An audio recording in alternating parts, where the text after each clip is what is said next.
I'm Jamie Stachowski, the Georgetown Butcher.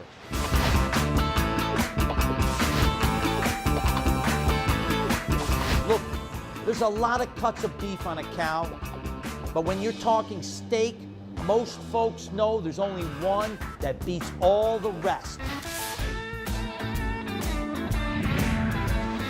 My favorite meat? I would say, oh gosh, it is a hard question. Saturday night, you worked all week, you're ready to let go. And you've worked up quite a hunger. You've gotten all dialed up, all dressed out, reservations made, the wines picked. What's gonna satisfy your beef craving? New York strip, porterhouse, Prime rib. Maybe T-bone. I like filet mignon. I call it the foie gras of beef, filet mignon. Today I'm gonna show you what we do with the tenderloin. It's typically, after it's clean, cut into medallions or mignons, seasoned gently, maybe just some coarse salt and cracked black pepper, seared as rare as possible, and maybe sauced with red wine, bordelaise, or a demi-glace, or a tangy béarnaise made from hollandaise. But today I'm going to show you how we treat and prepare the whole tenderloin for our customers at Stachowski's. I come in a couple times a week. Today I'm getting a sandwich. Yesterday we barbecued. Got a couple of steaks, some turkey burgers. So.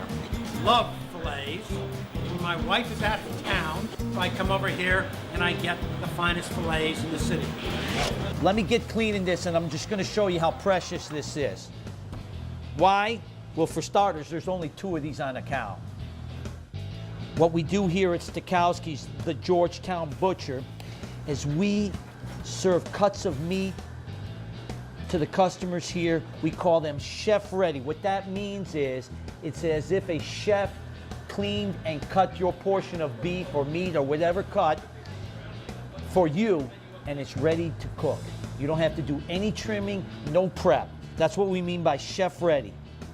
Once you've got your tenderloin cleaned and shaped, now from here we can get nice even cuts. This is what everybody wants. This is the most highly prized, sought after cut on a steer. The barrel, the center cut barrel of the tenderloin. I'm gonna start just a little above the tail. From here, with the tail, I can do a bunch of different things. Again, I can add it to my stir fry, or maybe make some stroganoff. Or I can make a petite mignon like this. I often get like a petite filet or something because I don't want to have like a lot of meat. Oh my God. A steak has got to be thick. After that, I'm gonna get nice, even mignons. Typically, I'm gonna go with a nice big 10-ounce cut like this right here. Look at that. That's the King Daddy of steaks. This is the barrel. What's left? It's not the center cut anymore. It's the chateau. I'm sorry, it's just not as good as the barrel, the center cut or the barrel. I'm from Brazil, so we like to grill. Very rare. I like my meat like bloody and It has to be cooked for 4 minutes on one side on hot coals and 3 to 3.5 minutes on another side. For me, I want a little extra flavor. And of course, that's gonna come from fat, pork fat. What's our favorite pork fat? Bacon. So what I'm gonna do is, I'm gonna take strips of bacon, I'm gonna wrap them around the barrel. Very simple, like this. Some might say this is gilding a lily. I call it building flavor. Just wrap it around those tall fillets. As far as the cooking, broiled, sauteed, grilled, no difference. You want high heat, just get a nice crust. Before I do that, I'm gonna season it with a little cracked pepper.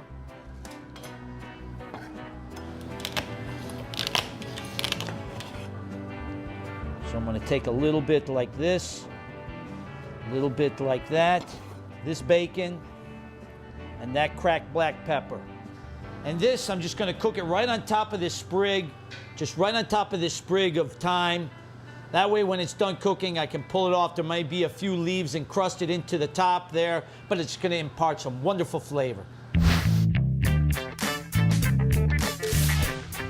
I got a hot skillet, and you know I like to cook with bacon. There's a little bit of lard there. Let that melt down.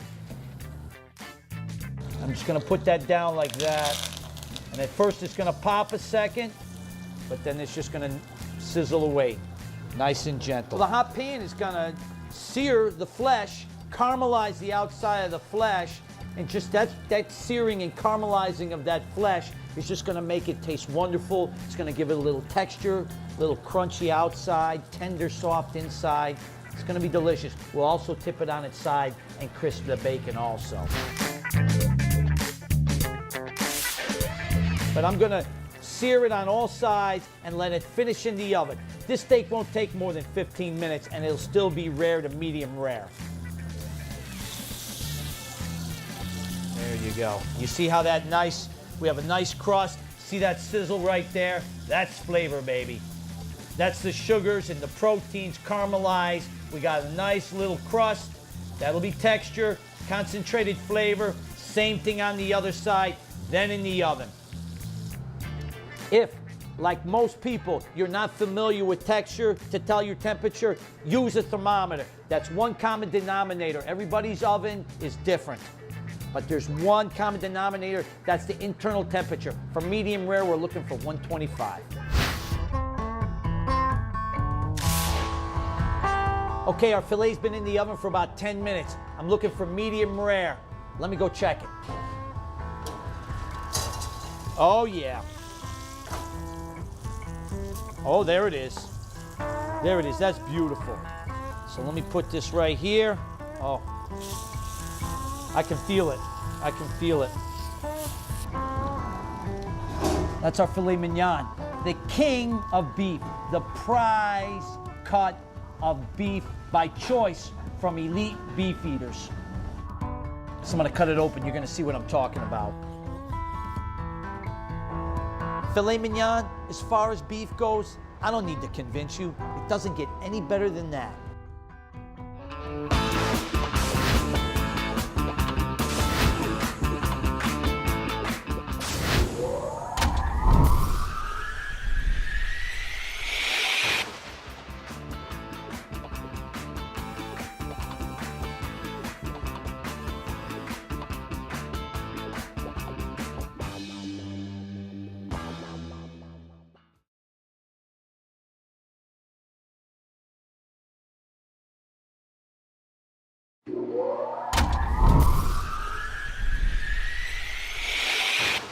I'm Jamie Stachowski, the Georgetown Butcher.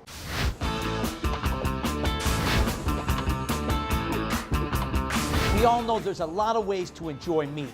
And here at the market, we also make wonderful sandwiches. And the word is out. These are some of the best sandwiches in Georgetown, we hear. My son begged me to come. Well, today I'm getting the meatball sub, which is a nice sandwich here. Hey, go get the sandwich. My favorites are the classics, and one that you'll find, no doubt, just about at any cafe or restaurant for lunch is a club, a turkey club. That's turkey, bacon, and avocado with triple layers. Here at the Stachowski Market, we smoke our own turkey breast. We don't use any purified or molded processed turkey product. We smoke our own turkey breasts and we slice them. We start with heritage breed turkeys. Our turkeys are grown in Charlestown, West Virginia, specifically for us. They're pasture raised, forced to stay outside all day long. They come in the evening. Staying outside, they're gonna get more of organic feed, bugs, grubs, seeds, and stems. What this does, it makes for a richer meat.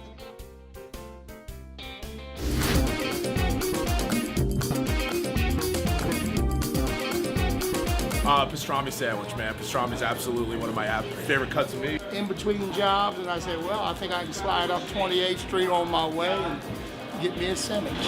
The meatball sub's pretty good. The turkey club's pretty good. They're all pretty good. So having said that, skin on the bone, I got these large, beautiful breasts right here. And before we put our birds in the smoker, I want to do a simple rub or seasoning of molasses, rich dark molasses, and black pepper. Simply just going to take a handful of this molasses. This looks a little sloppy, or, you know, I see it as fun. But I'm just going to rub this into the breast like this. Get a nice coating all the way around. Just going to get that all over the skin. Now, what does the molasses do? Anytime you can add a hint of sweetness to meat, makes it more rich. It accentuates the natural flavors. Plus, it helps the pepper stick. That is going to help darken the skin. It's going to permeate down through it. What I might even do is I might go ahead and get a little bit underneath. Get a little underneath the skin too. That's always nice. A little bit. I'll grab some black pepper. I'll rub it all around underneath the skin. It'll get nice seasoning and flavor down inside. A little black pepper. This sharpness of the pepper goes great with the sweet turkey meat. There it is. We're going to sprinkle a nice liberal dusting of crushed or cracked black pepper right there. And there's our turkey breast ready to go in the smoker, just like this. And this is the smoker that I use. It's an electronic smoker. We feed the chips, we program it, and it rolls all day and all night. We already have one set of birds rolling. We usually go through 1 to 2 sets of birds. So I'm going to move that one to the side. I'm going to put this one in here, and I'm going to show you. You see how these ones are cooking nicely, and they're resting on the skin side. Breast down, the open cavity up. We've laid them down on the breast, skin side down, so all the juice as it cooks can concentrate inside the breast so it's nice and moist. Let me just turn my thermometer on and let's check some of these to see if they're done. I'm looking for a temperature of about 135 to 140 degrees. I'm going to pull them out and it will continue to go up and hit 150. That's what we want down inside there. Now I know that sounds high, but it's not. It's not. We want that meat close to the bone to also get cooked, but still stay pink. So these are almost ready. That one needs a little bit more time. It's great having an electronic thermometer. Instantly you get the reading. Nice, rich, thick smoke on the birds. Nice skin, crispy skin. That's going to be wonderful. Let me take this one in the back. That looks great. I'll tell you what, let's pull that one out here. This is going to be wonderful. Here's a pair of breasts that I had prepared earlier. Look at, we've taken them off the bone. Look at the beautiful color that the smoking gives to it. And that aroma, there's no mistaking wood with meat. There is none. Let's cut it open. I'm going to show you how we slice it on the slicer for our sandwiches. I go right down the middle. I'm going to take this wing action off, and you're going to see, look at how beautiful, nice and beautiful, light pink inside. I leave the skin on, a lot of flavor there, a little bit of texture. Let me show you how I slice this now. Look at that, isn't that gorgeous? That's what goes on in the club at Stachowski Market. Look at, I'm slicing this about a 1/16 of an inch, maybe an 1/8, 1/16 to an 1/8 inch thick. We're going to put about 6 ounces of turkey on that club. Look at that. Look at how delicious that looks.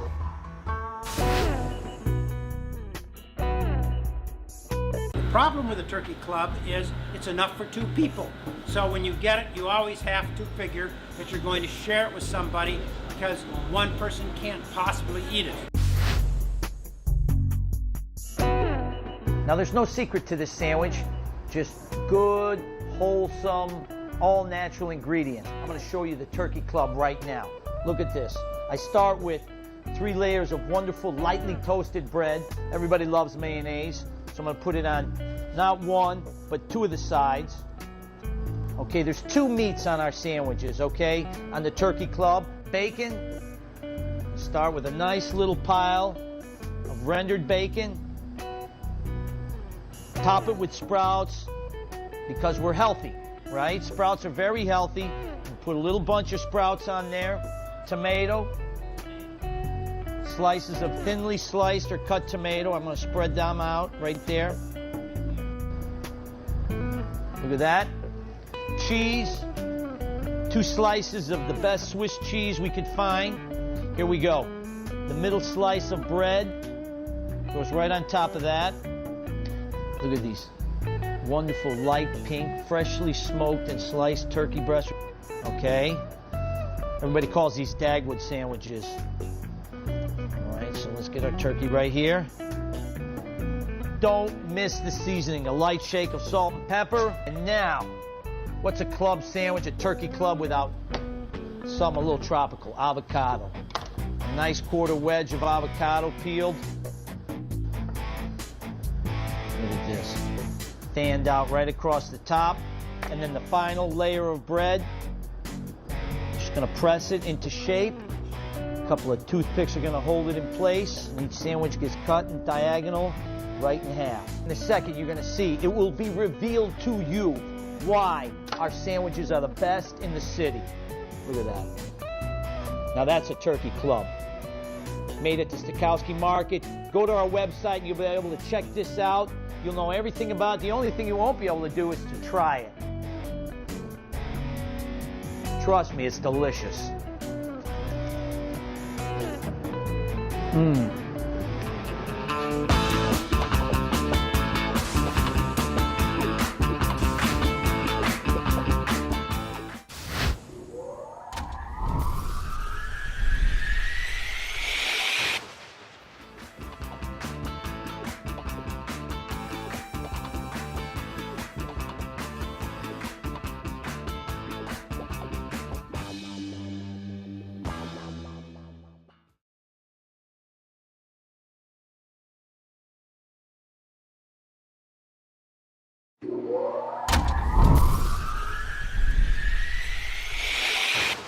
I'm Jamie Stachowski, the Georgetown Butcher.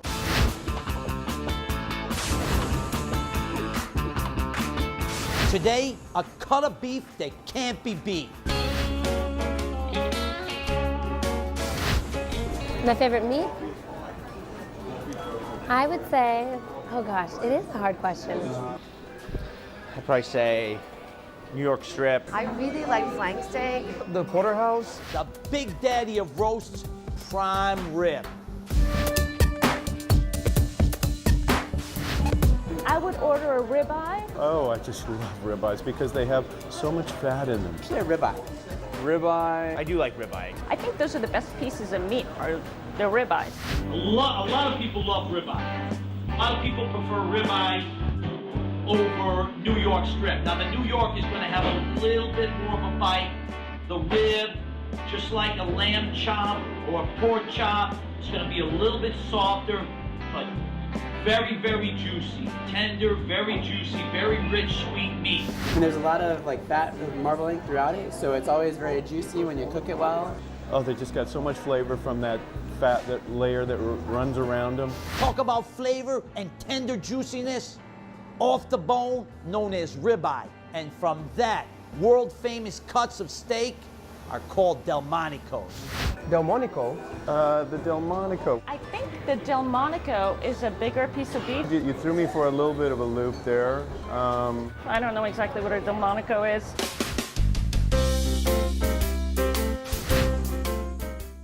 At Stachowski's, we always start with prime USDA beef. Today I'm going to show you how to prepare this and make it chef ready. First, we're going to open up the flap. There's a top flap on this. Get down inside the ribeye. Everybody loves a ribeye, but it comes with a certain price. There's always a great amount of sinew and that big chunk of eye fat right in the middle. And you get to that middle section and it's just got, oh, it's just so flavorful. So you're making me hungry. Stop this. I swear my mouth is watering. I mean, I like the ribeye, but it sometimes is more fatty, and so, I don't know. Well, here at Stachowski's, we take care of that for you. Remember, chef ready. I'm gonna show you how we do that. Take this little bit of silver skin this way. I took this little flap back this way. We're basically at the eye, cutting around that, afraid to eat it.